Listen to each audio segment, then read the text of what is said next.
Welcome back to MSBS chemistry classes.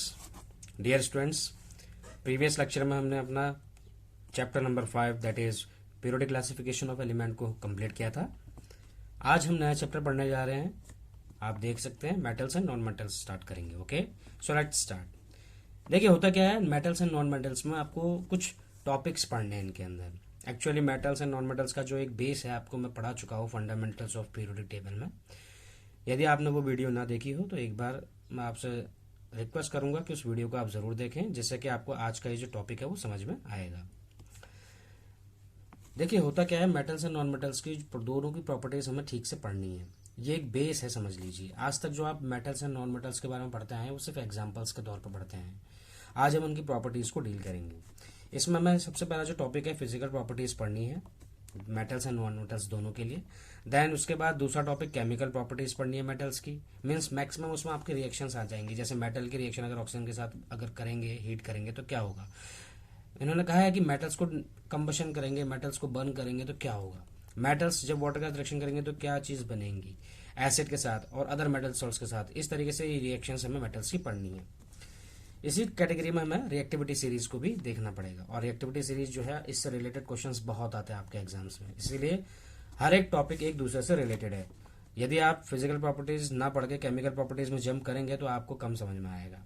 इसी तरीके से आपके जो सारे टॉपिक हैं वो एक दूसरे से लिंक हैं। तो मैं यही कहूंगा कि अगर आप एक बार इस पूरे चैप्टर को समझना चाहते हैं तो इसकी सारी वीडियो सीक्वेंस में जरूर पढ़ें। अगला जो टॉपिक होगा हमारा रिएक्टिविटी ऑफ मेटल और नॉन मेटल के बारे में पढ़ेंगे। किस तरीके से ये दोनों भी एक साथ रिएक्ट करते हैं, या अगर इनके ऑक्साइड्स बनते हैं तो कैसे रिएक्टिविटी शो करता है।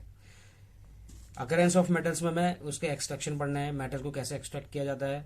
मेटल्स के बाद उन ओर्स का एनरिचमेंट कैसे किया जाता है। उसके बाद जब मेटल्स का फॉर्मेशन होता है तो मेटल्स को हम 3 भागों में बांटते हैं on the basis of reactivity series. Low reactivity, moderate reactivity and high reactivity. उनके एक्सट्रैक्शन देखेंगे हम, उनके मेथड्स देखेंगे। इसी तरीके से refining of metal means last में जब मेटल प्योर स्टेट में अगर हमें लाना है मेटल को तो कौन से प्रोसेस के थ्रू उसको कैरी आउट करेंगे।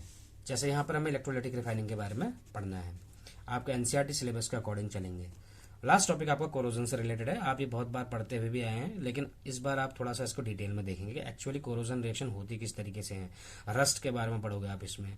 इसके अलावा कोरोजन प्रोसेस को अगर आपको रोकना है तो कैसे आप इसको प्रिवेंशन करोगे, उसके लिए कुछ मेथड्स हैं, मैंने लिखे हैं कुछ, और ये इनको डिटेल में आपको अच्छे से पढ़ाया जाएगा। यहाँ पे एक प्रोसेस है दैट इज गैल्वेनाइजेशन प्रोसेस। ये आपके बोर्ड पॉइंट ऑफ व्यू से बहुत इंपॉर्टेंट है, इसीलिए इसको अच्छे से, ये चैप्टर जो है आपका सभी चैप्टर्स के अगर हम कंपेयर करते हैं तो सभी में से 5-5 नंबर का भी अगर आपका क्वेश्चन पेपर पूछा जाता है तो सबसे जो इंपॉर्टेंस रखता है मेटल्स और नॉन मेटल। इनके जो क्वेश्चंस होते हैं काफी कंफ्यूजिंग होते हैं, क्योंकि इसमें रिएक्शंस बहुत सारे हैं और रिएक्शंस को कैरी आउट भी करना है हमें। लेकिन अगर आप एक सीरीज में एक प्रॉपर चैनल के थ्रू इन टॉपिक्स को समझेंगे तो आपको ये चैप्टर सबसे आसान चैप्टर लगेगा और आपका शायद फेवरेट चैप्टर भी। Okay, so let's start. आज हम मेटल से स्टार्ट करेंगे। देखिए होता क्या एक्चुअली, फिजिकल प्रॉपर्टीज सबसे पहले देखेंगे और फिजिकल प्रॉपर्टीज में मेटल्स की देखेंगे। एक्चुअली फिजिकल प्रॉपर्टी का मतलब क्या होता है। फिजिकल प्रॉपर्टी का मतलब होता है जो फिजिकल अपीयरेंस में ही हम पता कर लें कि whether it is solid, liquid और गैस, अगर हम मैटर की बात करते हैं तो। ओके, तो हम मेटल्स की बात करेंगे और मेटल्स में हम पढ़ने वाले हैं फिजिकल प्रॉपर्टीज। इससे पहले आपको थोड़ी सी और एक नॉलेज दे दूं कि जो मेटल्स होते हैं पीरियोडिक टेबल में आपके, वो किस साइड होते हैं बेटा, वो होते हैं लेफ्ट साइड पे। अगर आपका पीरियोडिक टेबल कुछ इस प्रकार का है तो इस पीरियोडिक टेबल में आपका जो मेटल्स होते हैं वो आपके लेफ्ट साइड में होते हैं, और राइट साइड में जो आपके मेटल्स होते हैं, वो जो एलिमेंट्स होते हैं दैट इज नॉन मेटल। और आपको ये भी बता दूं कि जो मेटल की कैटेगरी होती है, जितने भी मेटल्स पाए जाते हैं वो फर्स्ट ग्रुप से लेके 13th ग्रुप के एलिमेंट तक मेटल्स की कैटेगरीज हैं। देन उसके बाद जो आपका 14 से लेके 17 का ग्रुप है वो आपका नॉन मेटल की कैटेगरी में आता है।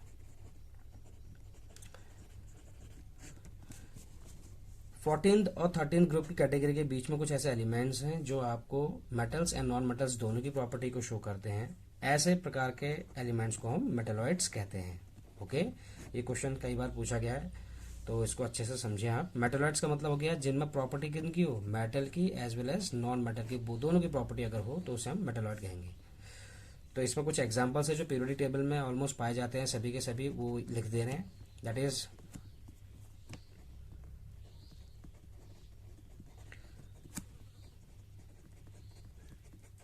ये 7 एलिमेंट्स है, 3 ये हो गए, 3 ये हो गए, 6 और एक 7। देखिए boron, silicon, germanium, arsenic, antimony, tellurium, polonium. Okay, तो ये एलिमेंट्स जो हैं आपके वो क्या हैं, मेटलॉइड्स की तरह बिहेव करते हैं। इनको हम सेमी मेटल्स भी बोल सकते हैं। ओके, तो इतनी बातें आपको बेसिक्स पता होना चाहिए मेटल्स के बारे में। अब मेटल्स को समझने के लिए, इनकी प्रॉपर्टीज को समझने के लिए कुछ एक्टिविटीज के थ्रू हम इनको डील करेंगे। पहले एक्टिविटी हम देखते हैं, उसमें क्या कहा गया है आपसे। देखिए बोला गया है कि आपसे कुछ, पहले तो आप क्या करें, कलेक्ट करें कुछ सैंपल्स। और किन के सैंपल्स, जैसे आयरन हो गया आपके पास, ओके, कॉपर हो गया, aluminium, magnesium, sodium, lead, okay, इन सभी एलिमेंट्स को आप क्या करें, सबसे पहले कलेक्ट करें। ये आपका पहला टास्क है। दूसरा टास्क ये दिया गया है, इनमें से आप आयरन लीजिए, कॉपर लीजिए, ओके, एल्यूमिनियम, मैग्नीशियम। अब आप इनका अपीयरेंस देखिए, नोट देयर अपीयरेंस, बाहर से किस तरीके से ये दिखते हैं। क्योंकि हम फिजिकल प्रॉपर्टीज पढ़ रहे हैं, तो इन एलिमेंट्स को आप सामने रखिए और उनके रंग के हिसाब से, उनको छू कर, उनके स्टेट को समझ कर, और उनकी जितने भी अपीयरेंस होती हैं उनको अगर देख, सुन और महसूस करके अगर हम बता सकते हैं तो उनको हम फिजिकल प्रॉपर्टीज कहते हैं।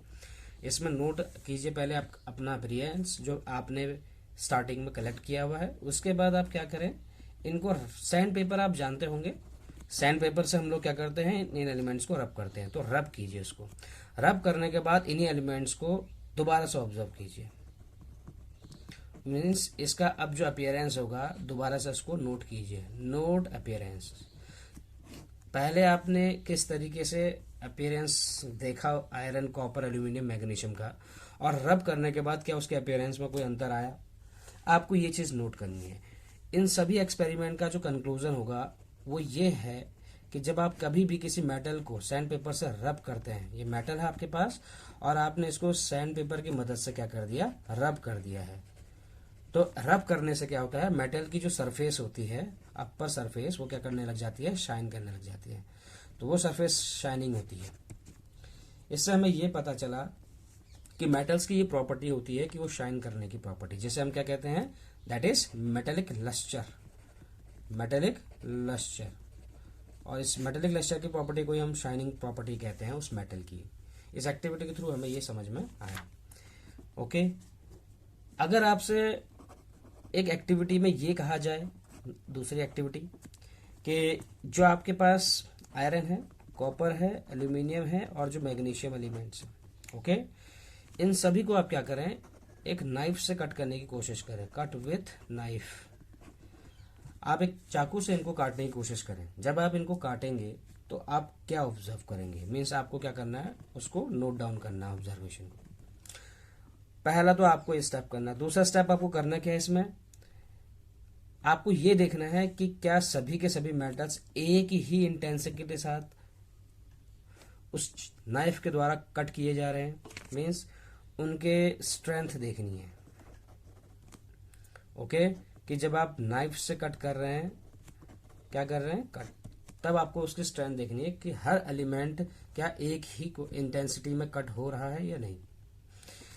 आपको ये एक्सपेरिमेंट करने के बाद जो कंक्लूजन मिलेगा वो ये होगा कि जो मेटल्स होते हैं वो जनरली हार्ड होते हैं, और कोई भी चीज़ जब हार्ड होती है उसका जो मेल्टिंग पॉइंट होता है वो क्या हो जाएगा, हाई हो जाएगा।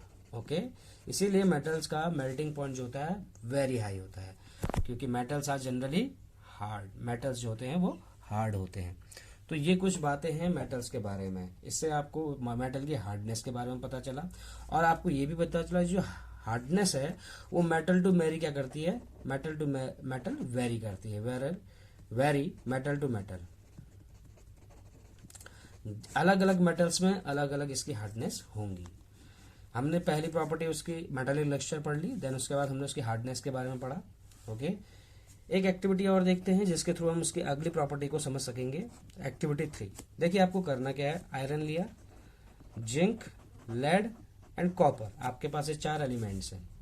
इन एलिमेंट्स को आपने, इनमें से कोई भी एक एलिमेंट लिया और उसको किसी आयरन ब्लॉक, आपके पास एक आयरन का ब्लॉक है, ओके, उसकी सरफेस के ऊपर एलिमेंट में से किसी भी एक एलिमेंट को रख दिया, और उसके बाद इस एलिमेंट के ऊपर आपने क्या किया, हैमरिंग की, मीन्स इसको हथौड़े से पीटने की कोशिश की इस एलिमेंट को।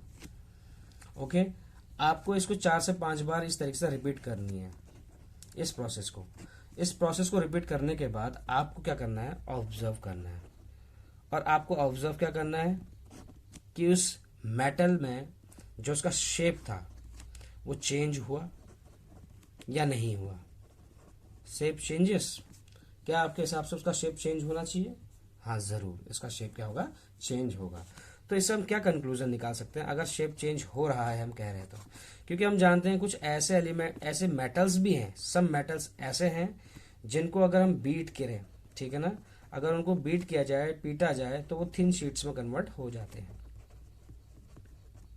और इसी प्रॉपर्टी को, the property to get converted into thin sheets when hammered, या फिर आप कह सकते हैं the property of getting converted into thin sheets when beaten.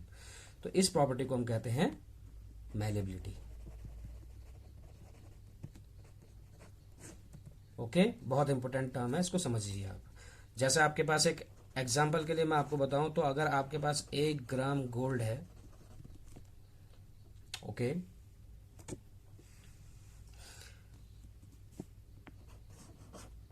आपके पास जैसे गोल्ड है तो एक गोल्ड का एग्जांपल ले लीजिए और एक सिल्वर। ये दो ऐसे एलिमेंट्स हैं जिनकी रिएक्टिविटी बहुत कम है, और ये जो एलिमेंट्स हैं इनकी प्रॉपर्टी ये होती है कि ये बहुत आसानी से क्या कर दिए जाते हैं, बीट किए जाते हैं और थिन शीट्स में इनका कन्वर्जन किया जाता है। तो मैलेबिलिटी आपको शायद समझ में आ गई हो। अगली एक्टिविटी को देखते हैं। अगली एक्टिविटी क्या कहता है कि कुछ मेटल्स ऐसे होते हैं, ओके, सब मेटल्स ऐसे होते हैं जिनको थिन वायर्स में भी कन्वर्ट किया जा सकता है। Means the ability of a metal to get converted into thin wires, okay, on beaten. तो इसको हम बोलते हैं, इस प्रॉपर्टी को बोला जाता है डक्टिलिटी। तो आपसे एग्जाम में क्वेश्चन कंफ्यूज करने के लिए कैसे भी पूछा जा सकता है। एग्जाम मीन्स आपके वाइवा हो या आपके प्रैक्टिकल्स हो या फिर आपके रिटर्न हो, उनमें से कहीं भी पूछा जा सकता है कि डक्टिलिटी और मैलेबिलिटी में क्या डिफरेंस है। तो आपको पता होना चाहिए, मैलेबिलिटी का मतलब होता है यदि उनको थिन शीट्स में बीट करके थिन शीट्स में कन्वर्ट किया जाए तो उनको बोलते हैं मैलेबिलिटी। और डक्टिलिटी का मतलब होता है यदि उनको बीट किया जाए तो वो थिन वायर्स में कन्वर्ट हो जाए। ओके, तो ये जो मेटल की एबिलिटी होती है इसे डक्टिलिटी प्रोसेस कहते हैं। आपने देखा होगा अपने डेली लाइफ में वायर्स देखे होंगे, वो वायर्स किस तरीके से बनाए जाते हैं, उनकी यही प्रोसेस होती है कि मेटल्स को बीट किया जाता है into thin wires. Means ductility process, उसके डक्टिलिटी प्रॉपर्टी होने की वजह से वो प्रोसेस के अकॉर्डिंग कैरी आउट होता है। जैसे आपके पास एक एग्जांपल है गोल्ड का। गोल्ड क्या करता है, अगर आप इसका सिर्फ 1 ग्राम गोल्ड ले लें, इस 1 ग्राम गोल्ड को हम लगभग 2 किलोमीटर लेंथ तक खींच सकते हैं वायर्स के रूप में। ये प्रॉपर्टी होती है डक्टिलिटी प्रॉपर्टी। सिर्फ 1 ग्राम गोल्ड यदि उसको थिन वायर में कन्वर्ट किया जाए तो वो लगभग 2 किलोमीटर तक स्ट्रेच किया जा सकता है। तो आपको समझ में आ गई होगी मैलेबिलिटी क्या होती है, डक्टिलिटी प्रोसेस क्या होती है। ओके, चलिए यहाँ पे एक क्वेश्चन पूछते हैं आपसे, ओके, उसका जवाब आप जरूर देंगे आई होप। आपसे बोला गया है कि कुछ ऐसे मेटल्स बताइए जो कुकिंग वेसल्स में यूज किए जाते हैं। Name some metals used for cooking vessels, used as cooking vessels ज्यादा सही रहेगा। कुछ ऐसे मेटल्स बताइए जो कुकिंग वेसल्स के रूप में इस्तेमाल में लाए जाते हैं। मीन्स कौन से एलिमेंट का इस्तेमाल किया जाता है कुकिंग वेसल्स को बनाने के लिए, यह आपका एक क्वेश्चन है। तो इसके लिए हम एक एक्टिविटी देखते हैं, उस एक्टिविटी के थ्रू इसको समझते हैं। जैसे आपको क्या करना है, जैसे आपके पास एल्यूमिनियम या फिर कोई कॉपर का वायर हो, ओके, इसको आप क्या कीजिए, एक स्टैंड में लगा दीजिए, क्लैंप कर दीजिए उसको इस तरीके से। आपके पास एक क्लैंप है, क्लैंप स्टैंड बोलते हैं जिसे, स्टैंड है, और उसमें आपने एक क्लैंप लगा दिया और क्लैंप के जरिए इस वायर को इस तरीके से आपने लटका दिया है। ओके, ये आपका वायर है, या तो एल्यूमिनियम का वायर ले लो या कॉपर का वायर ले लो, as per the requirement of activity. ठीक है, दूसरा आपको करना क्या है, इसमें आपको एक पिन फिक्स कर देनी है। Fix pin at the free and, free and में पिन को फिक्स कर देना है। जैसे ये इसका फ्री एंड है तो यहाँ पे आपको क्या करना है, एक पिन क्या कर देंगे, फिक्स कर देंगे। ओके, ये आपका स्टैंड है और ये चीज़ क्या आपकी क्लैंप, जो उसको वायर को होल्ड करके रखा हुआ है, उसे हम क्लैंप कहते हैं। ठीक है, तो आपको ये चीज़ समझ में आ गई है, दो प्रोसेस करनी क्या है। तीसरी एक्टिविटी आपको क्या करना है, अब इसके नीचे से आप क्या कर दीजिए, स्प्रिट लैंप लगा दीजिए, उसको गर्म करना शुरू कीजिए। तो आपने जैसे ही नीचे से स्प्रिट लैंप लगाया तो आपने क्या ऑब्जर्व किया, ये आपको नोटिस करना है। तो आपको तीसरी जो एक्टिविटी करनी है कि हीट करना है वायर को, हीट वायर। ओके, चौथी एक्टिविटी में आपको क्या करना है, ऑब्जर्व करना है। और ऑब्जर्व क्या करना है आपको कि क्या वायर मेल्ट हुआ, आपको ये एक्टिविटी में क्या करना है, फाइंड आउट करना है। जब आपने ये प्रोसेस की तो आपको क्या कंक्लूजन मिल सकता है इस पूरी प्रोसेस के जरिए, आप देख लीजिए इस एक्टिविटी को कि इसमें आपके पास एक स्टैंड है, क्लैंप में वायर लटका है, उसके फ्री एंड में एक पिन है, इसको हीट करना शुरू किया तो आपने क्या ऑब्जर्व किया, क्या ये वायर गर्म होने लगेगा धीरे धीरे, ऐसा अगर हो रहा है तो इससे कौन सी प्रॉपर्टी मेटल की हमें समझ में आती है, तो इसी को हम पढ़ते हैं कंक्लूजन के तौर पर। ओके, जब हम इस एक्टिविटी को करते हैं तो इस एक्टिविटी को करते वक्त हमें समझ में आता है कि हीट जो होती है वो क्या करती है, मेटल्स में ट्रांसफर होती है।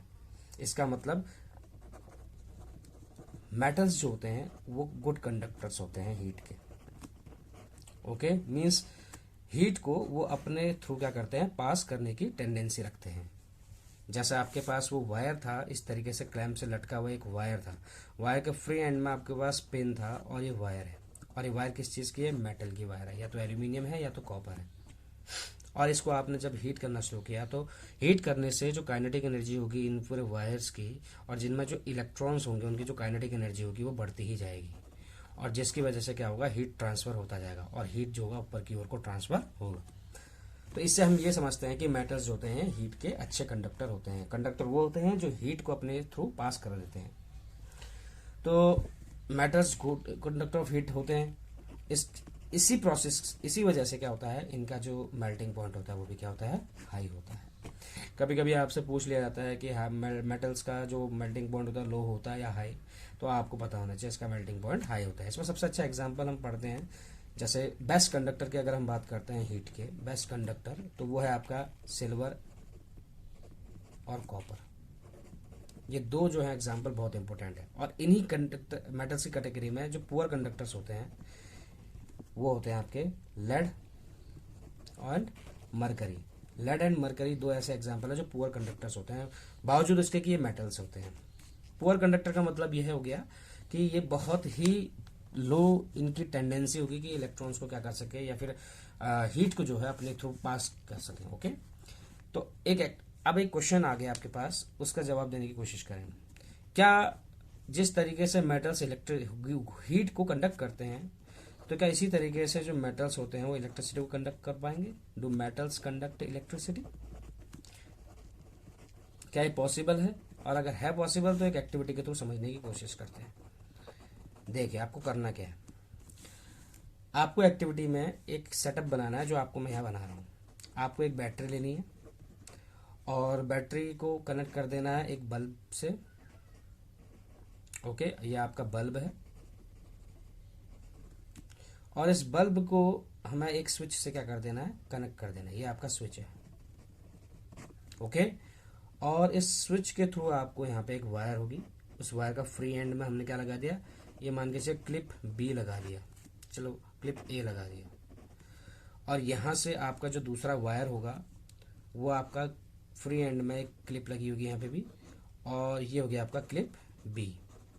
क्लिप ए और क्लिप बी के बीच में आपको क्या करना है, अब ये एक्टिविटी यहाँ से स्टार्ट होती है। पहले आपको करना क्या है, कुछ मेटल्स लेने हैं। ओके, कुछ भी मेटल जिसको आपको टेस्ट करने की कोशिश करनी है कि मेटल्स होते हैं या नहीं, ये मेटल्स हैं या नहीं।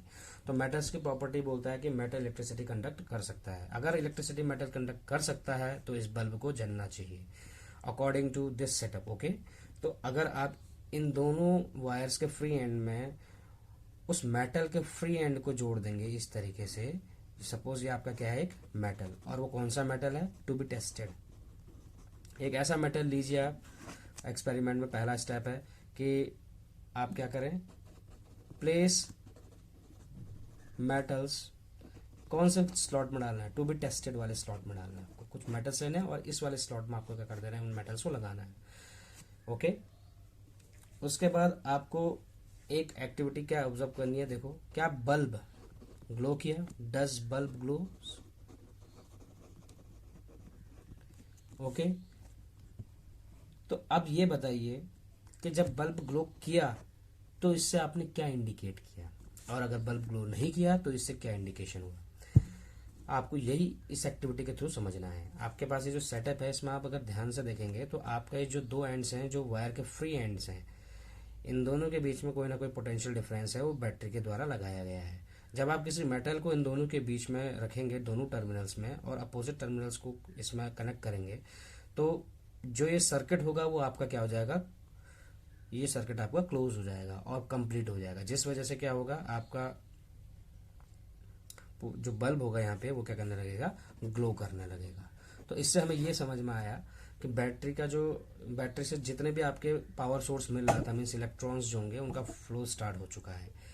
ओके, तो इससे हमें ये समझ में आया जब इलेक्ट्रॉन किसी भी मेटल्स के अंदर फ्लो करने लगते हैं तो इसका मतलब ये है कि वो मेटल जो होगा इलेक्ट्रिसिटी को अच्छे से कंडक्ट कर रहा है।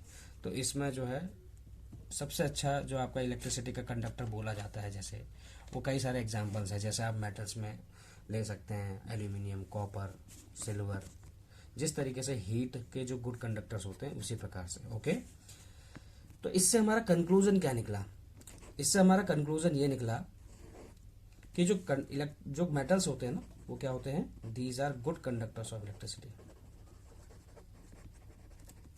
ओके, ये बात हमें यहां से समझ में आई इस एक्टिविटी के द्वारा।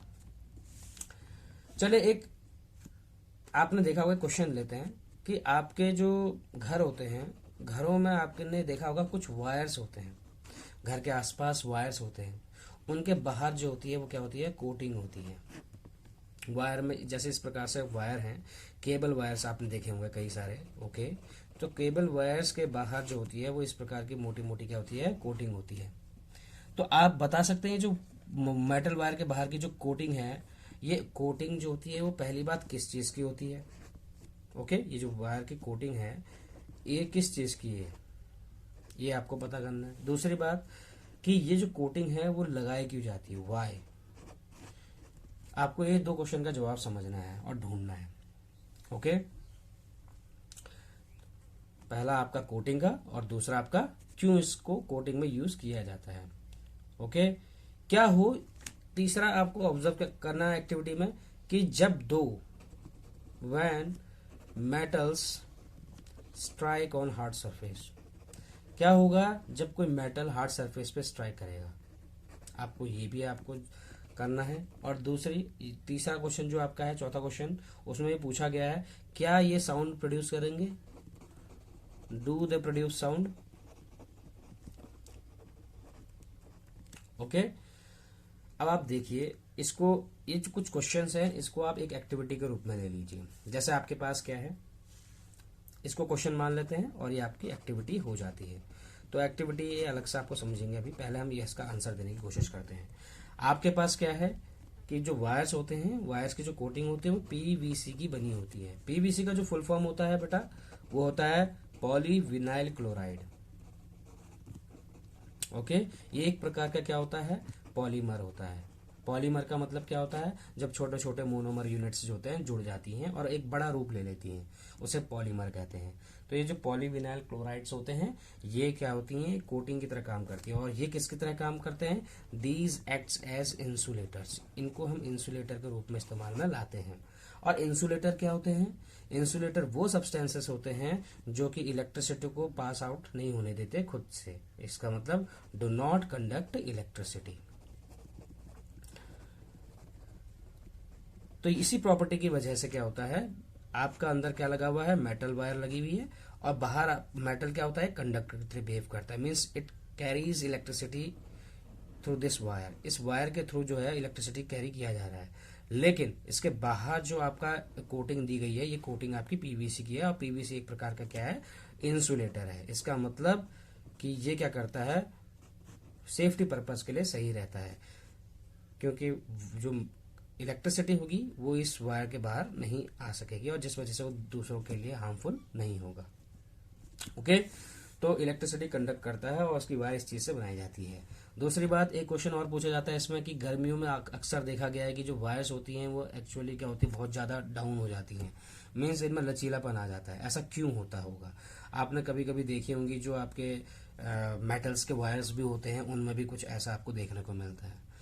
तो समर में क्या होता है, समर के सीजन में आप जानते हैं कि ज़्यादा गर्मी की वजह से जो आपके इलेक्ट्रॉन्स होते हैं उनका मोशन क्या होता है, ज़्यादा हो जाता है, मीन्स वो रैंडम मूवमेंट ज़्यादा शो करने लगते हैं।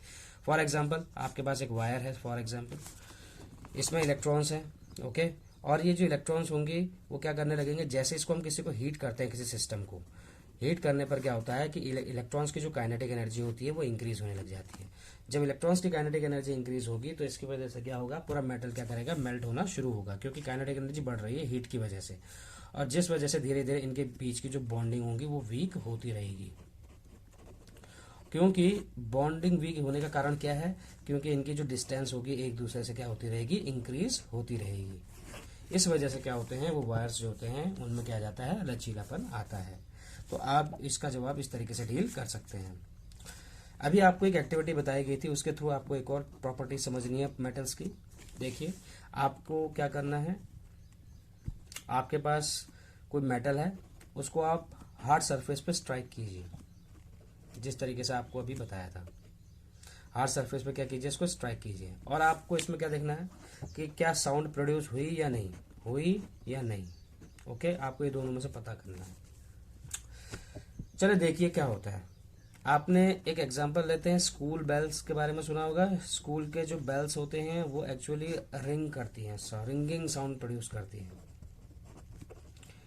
और ये जो साउंड प्रोड्यूस होती है मीन्स इन बेल्स में, ये बेल्स जो होते हैं वो मेटल्स के बने होते हैं। ओके, ये बेल्स जो होते हैं मेटल्स के बनते हैं, मेटल अलॉयज के बनते हैं। तो इनमें मेटल्स का पोर्शन जरूर होता है, और जब मेटल्स कभी हार्ड सरफेस से स्ट्राइक करती हैं तो इनमें एक साउंड का फॉर्मेशन होता है, तो इनमें से साउंड प्रोड्यूस होती है। और किसी मेटल से अगर साउंड प्रोड्यूस होती है तो उस प्रॉपर्टी को हम क्या कहते हैं, सोनोरस प्रॉपर्टी। क्या बोलते हैं, सोनोरस प्रॉपर्टी। तो आज हमने इतने सारे एक्टिविटी के थ्रू किसी भी मेटल्स की जो प्रॉपर्टीज हो सकती हैं उनको जो समझने की कोशिश की। ओके, तो हम एक समराइज करते हैं, हमने क्या क्या प्रॉपर्टी पढ़ी मेटल्स की जो आपने अभी तक पढ़ते हुए। जो सबसे पहले हमने जो प्रॉपर्टी पढ़ी थी मेटल की, वो कौन सी प्रॉपर्टी थी, that is metallic lustre. Okay, पहली प्रॉपर्टी जो हमने पढ़ी थी वो मेटेलिक लस्टर की प्रॉपर्टी थी, जिसमें शाइनिंग सरफेस शो होती है मेटल्स की। दूसरी जो प्रॉपर्टी थी उसकी क्या थी, हार्डनेस।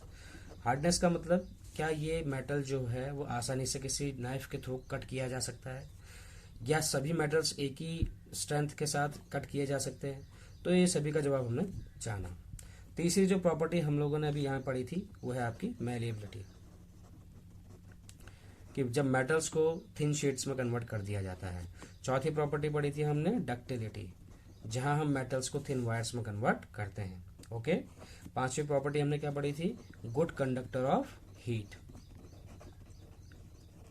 छठी प्रॉपर्टी हमने क्या पढ़ी, हमने पढ़ी good conductor of electricity. Okay, सातवीं प्रॉपर्टी हमने अभी क्या पढ़ी, that is it produces sound, that is it has sonorous property. Sonorous means जहां साउंड का फॉर्मेशन होता है। तो इतनी प्रॉपर्टीज पढ़ने के बाद आई होप कि आज आपको मेटल के बारे में कुछ समझ में आया होगा, और मेटल्स की जो ये डिटेल्स हैं आपके नॉलेज में ऐड हुई होंगी। यदि आपका कोई क्वेश्चन हो तो आप कमेंट सेक्शन में ज़रूर पूछिए। Till then keep doing work hard.